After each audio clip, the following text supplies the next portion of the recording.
Advocate Hardas Lande. बघा, आजचा जो व्हिडिओ आहे LIC पॉलिसी काढणाऱ्यांसाठी आणि LIC पॉलिसी ज्यांनी काढलेली आणि जे भविष्यात काढणार आहेत त्या लोकांसाठी हा व्हिडिओ बनवतोय. कारण की असे बरेचसे प्रकरण माझ्याकडे LIC पॉलिसीच्या संदर्भामध्ये आलेले. LIC पॉलिसी काढायच्या अगोदर 1000 वेळेस विचार करा तुम्हाला LIC पॉलिसी काढायच्या अगोदर. कारण की एकदा पॉलिसी काढल्याच्या नंतर काय अडचणी येतात, बऱ्याचशा गोष्टी तुम्हाला माहिती नसतात. एक प्रकरण माझ्याकडे आलेलं आहे. हे प्रकरण एक प्रकरण मी तुम्हाला सांगतो, पण असे बरेचसे प्रकरण माझ्याकडे आलेले आणि आपण काय करतो, पॉलिसी काढताना हवामध्ये पॉलिसी काढतो. एजंट येतात, एजंट कोणी ओळखीचे असतात किंवा अनोळखी असतात. आपण त्याची पॉलिसी काढून टाकतो. आपल्याला कुठले नियम व अटी सांगितले जात नाही. आपण काय करतो, पॉलिसीचे पैसे देऊन टाकतो आणि पॉलिसी काढून टाकतो. LICच्या भरपूर पॉलिसी आहेत. आता याच्यातली एक पॉलिसी तुम्हाला सांगतो जे की प्रकरण माझ्याकडे आलं होतं. बघा, एक व्यक्ती होता, त्यांनी पॉलिसीकडे 3 वर्ष त्याची पॉलिसी काढली होती. सगळ्यात अगोदर सांगतो पॉलिसी कशी काढतात ग्रामीण भागामध्ये. आता LICच्या वेगवेगळ्या पॉलिसी आहे, पण ही पॉलिसी कशी होती की बाबा विशिष्ट रक्कम मी हप्त्यानं भरणार आणि त्याच्यानंतर ती मॅच्युरिटी झाल्याच्या नंतर मला एवढी रक्कम मिळणार. उदाहरणार्थ 5 वर्ष मी किंवा 10 वर्ष मी एवढ्या एवढ्या वार्षिक हप्त्यानं किंवा 6 महिन्याच्या हप्त्यानं किंवा 3 महिन्याच्या हप्त्यानं मी पैसे भरणार आणि 10 वर्षानंतर जेव्हा ती मॅच्युअर होईल तेव्हा मला एक विशिष्ट रक्कम मिळणार आहे. किंवा उदाहरणार्थ 10 वर्षामध्ये माझे 5 लाख रुपये जमा झाले पॉलिसीकडे, तर मला त्याचे 10 किंवा 12 लाख रुपये मिळणार आहे. अशा पद्धतीची ही पॉलिसी सगळ्यात जास्त काढण्याचा प्रकार ग्रामीण भागामध्ये सगळीकडे हीच पॉलिसी काढल्या जाते. बाकीची जी काही हेल्थ इन्शुरन्स वगैरे पॉलिसी असतात त्या पॉलिसी सरासरी काढल्या जात नाही. कारण की लोकांना एक विशिष्ट वर्षानंतर एक विशिष्ट रक्कम मिळावी या दृष्टिकोनातून सगळ्यात जास्त ती पॉलिसी काढली जाते. आणि त्या पॉलिसीचा कसा स्कॅम होतो तुमच्यासोबत हे तुम्ही लक्ष देऊन ऐका. हे एक व्यक्ती माझ्याकडे आला होता, त्यांनी काय केलं होतं, 3 वर्ष जे मी सांगितलं तुम्हाला त्यांनी पॉलिसी काढली होती की विशिष्ट रक्कम मी एवढे दिवस भरणार, त्याच्यानंतर मला पॉलिसीचे एवढे पैसे मिळणार. आपल्याला या गोष्टी सांगितल्या जात नाही. पॉलिसी सरेंडर करताना काय, पॉलिसी सरेंडर व्हॅल्यू किती निघणार, ह्या गोष्टी एजंट तर बिलकुल सांगत नाही. या व्यक्तीचा प्रॉब्लेम असा होता की त्याने 3 वर्ष पॉलिसी भरली LIC कडे, 70,000 रुपये भरले. 70,000 रुपये भरले, 3 वर्ष भरले. आता त्याची पॉलिसी 10 वर्ष किंवा 5 वर्ष भरायची होती. पण काय झालं, कालांतराने काय झालं, त्याला ते पैसे भरणं शक्य होत नाही किंवा आता त्याला पॉलिसी भरायची नाही किंवा ती पॉलिसी त्याला सरेंडर करायची आहे. आता तो काय केलाय की त्याला वाटलं की आता जे पैसे भरलेले कमीत कमी आपला पॉलिसी सरेंडर करायची 3 वर्षानंतर, आता हे जे पैसे भरलेले ते पैसे आपल्याला रिटर्न घ्यायचे LIC पॉलिसी वाल्याकडून.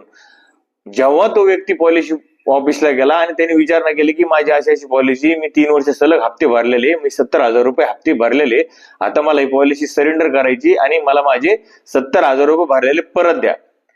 जेव्हा पॉलिसी ऑफिसवाले त्याला सांगतायत की आता तुम्हाला जर पॉलिसी मध्ये जर सरेंडर करायचे असेल तर तुम्हाला फक्त 30,000 रुपये मिळतील. 70,000 रुपये म्हणले फक्त 30,000 रुपये, कारण की तुमच्या पॉलिसीची सरेंडर व्हॅल्यू ही फक्त 30,000 रुपये.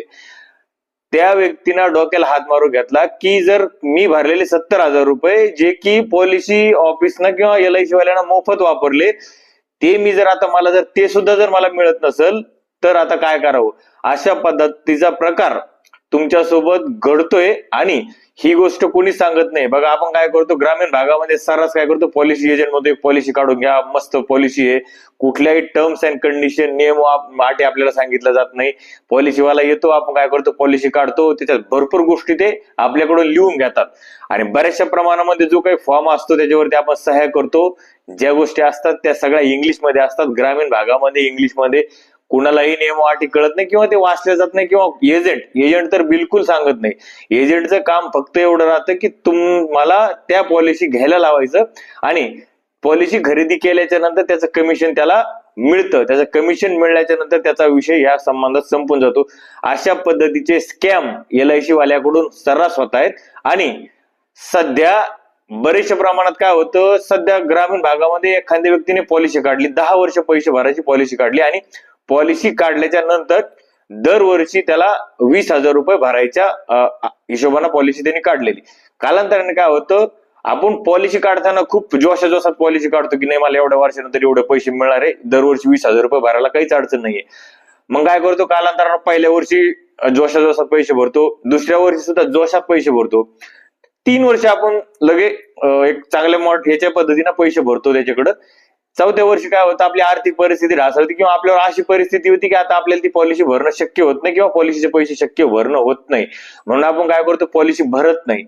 मग आपण काय करतो, जेव्हा ऑफिसला जातो अशा पद्धतीची माझी पॉलिसी, आता ही मला पॉलिसी पुढे भरायची नाही, माझी पॉलिसी सरेंडर करायची आहे, तेव्हा ते सांगतात की तुम्हाला याचा 1 रुपयाही मिळणार नाही किंवा मिळणार तर फक्त 30% पैसे तुम्हाला रिटर्न मिळणार आहे. तेव्हा तुमच्याकडं रडण्याशिवाय कुठलाही पर्याय राहत नाही, कारण की तुम्ही ते पैशाची बचत करत असता, ती तुमच्या पोटतिडकीने त्या ठिकाणी पैसे भरत असता, वार्षिक बचत करून त्या ठिकाणी पैसे भरता. आणि अशा पद्धतीचं, आणि मी एक खात्रीशीर सांगतो की LIC पॉलिसीचे 95% जे काही पॉलिसी काढलेले 95% लोक त्याचे जे ठरून दिलेले वार्षिक प्रीमियम 100% प्रीमियम कोणाचेच भरणं होत नाही.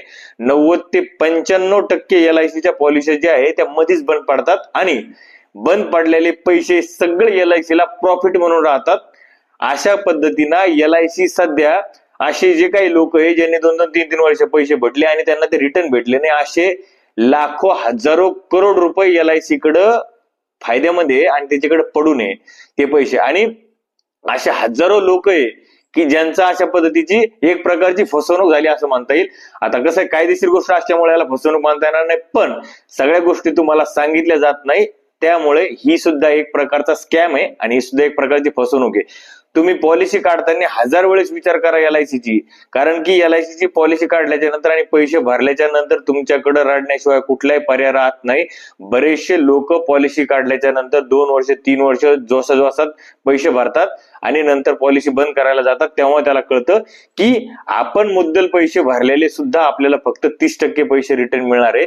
जर असं होत असेल तर हा सुद्धा एक LIC पॉलिसी वाले स्कॅम करताय असं म्हणायला हरकत नाहीये, आणि हा एक प्रकारचा स्कॅम LIC पॉलिसी वाल्याचा आहे. त्याच्यामुळं कुठलीही पॉलिसी काढताना 1000 वेळेस विचार करा. मी म्हणत नाही तुम्ही LICची पॉलिसी काढू नका, LICची पॉलिसी चांगली नाही.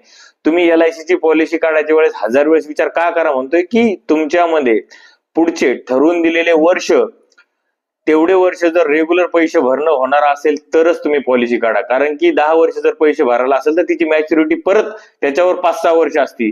उदाहरणार्थ एखाद्यानं जर 2026 ला पॉलिसी काढली आणि जर 2036 ला तिचे हप्ते संपणार असेल तर तिची मॅच्युरिटीची परत तिथून 5 ते 6 वर्ष मॅच्युरिटीसाठी लागतात. म्हणजे 36 मध्ये जर पॉलिसी संपली 26 मध्ये काढलेली प्रीमियमची, तर ती मॅच्युरिटी होईल कधी, तुम्हाला पूर्ण पैसे मॅच्युरिटी सह व्याजासह पैसे मिळण्यासाठी तिला 42 मध्ये तुम्हाला ते पैसे भेटेल, 2042 मध्ये. त्याच्यामुळं पैसे भरताना आणि पॉलिसी काढताना 1000 वेळेस विचार करा. कुठलाच एजंट तुम्हाला या संदर्भात डिटेल माहिती देत नाही. त्याच्यामुळं, आणि हा व्हिडिओ बनवण्याचा खास उद्देश आहे, कारण की हा एक प्रकरण नाहीये, तर असे बरेचसे प्रकरण माझ्याकडे आलेले की ज्यांचे LIC कडे सध्या पैसे पडू नये आणि ते सांगतात की सर आमचे LIC कडे आम्ही एवढे हप्ते भरले होते, एवढ्या दिवसाची आमची पॉलिसी होती, पण आता आमची काही पॉलिसी भरणं होत नाहीये, आता आम्हाला ते पैसे रिटर्न काढायचे, कमीत कमी आम्हाला मुद्दल तरी LIC पॉलिसी ऑफिसना द्यायला पाहिजे. पण जेव्हा ते जातात तेव्हा सांगतात की तुम्हाला फक्त 30%च रक्कम तुम्हाला रिटर्न मिळणार आहे. तेव्हा पायाखालची वाळू सरकती आणि तेव्हा कळतं की आपण तर घर जाळून कोळशाचा धंदा करत होतो, म्हणजे आपण जे प्रीमियम भरलाय ते एक प्रकारचं घर जाळून कोळशाचा धंदा केला, अशा पद्धतीचा आपल्याला त्या तेव्हा कळतं. तेव्हा आपल्याला रडण्याशिवाय दुसरा कुठलाही पर्याय उपलब्ध राहत नाही. त्याच्यामुळं खास करून विशेष करून LIC पॉलिसीच्या संदर्भात कुठली LIC पॉलिसी काढण्याच्या अगोदर सगळ्यात सविस्तर गोष्टीची माहिती करा. किती वर्ष भरायची, कशी भरायची, आणि जर सरेंडर करायची असेल तर किती पैसे रिटर्न मध्ये मिळणार, या सगळ्या गोष्टी LIC पॉलिसीच्या एजंट कडून तुम्ही माहिती करून घ्या. कोणीच विचारत नाहीये. बऱ्याचशा प्रमाणामध्ये मी बरेचशा पॉलिसी एजंट कडे पॉलिसी काढणारे बघितले, सरळ जातात, कागदपत्र देऊन टाकतात आणि पॉलिसी काढून घेतात, आणि जो काही एजंट आहे तो त्याच्या मनानं त्याला जो काही प्लॅन आहे तो देऊन टाकतो, आणि त्याच्यानंतर जेव्हा ते काही कालांतराने पॉलिसी भरतात, कालांतराने ती पॉलिसी त्यांना सरेंडर करायची असते, कारण की त्यांच्या वस्तू पुढे पूर्ण ठरून दिलेले काळ पैसे भरणं होत नाही, तेव्हा कळतं की आपण किती मोठी चूक केलेली आहे. त्याच्यामुळं पॉलिसी भरताना 1000 वेळेस विचार करा. किंवा तुम्हाला जर दुसरीकडे कुठे इन्व्हेस्टमेंट करायची असेल तर त्या ठिकाणी तुम्ही इन्व्हेस्टमेंट करू शकता. जर तुम्हाला जर वाटत असलं की आपण 100% पूर्ण वर्ष पैसे भरणार आहे आणि तेव्हाच पॉलिसीचा फायदा तुम्हाला होऊ शकतो. नाहीतर असे 95% लोक जे की हप्ते भरू शकत नाही, ते मध्येच गळालेले असतात हप्ते भरण्यामध्ये, किंवा ज्यांनी 10 वर्षाची हप्ते भरायचे असते तर त्यांनी 3-4 वर्षाचं ते पॉलिसी भरायची सोडून देतात आणि पैसे रिटर्न भेटणार नाही म्हणून ते पण सोडून देतात. असे हजारो करोड लाखो करोड रुपये सध्या एलआयसी पॉलिसीकडे पडून आहे की ज्यांनी 2-2, 4-4 हप्ते भरलेले आणि ती पॉलिसी सोडून दिलेली आणि त्यांचे पैसे त्यांना रिटर्न भेटलेले नाहीये. त्याच्यामुळे एलआयसी ही सगळ्यात प्रॉफिट मध्ये आहे. त्यामुळे हा व्हिडिओ विशेष करून त्याच्यासाठी बनवत होतो की पहिलेच वाक्य होतं की एलआयसी पॉलिसी काढायच्या अगोदर 1000 वेळेस विचार करा आणि तेव्हाच पॉलिसी काढा. या व्हिडिओच्या माध्यमातून बघा. तुम्हाला जर व्हिडिओ आवडला असेल तर आपल्याला फॉलो करायला विसरू नका आणि तुम्ही जर व्हिडिओ जर युट्यूबवर बघत असाल तर सबस्क्राईब करायला विसरू नका. धन्यवाद.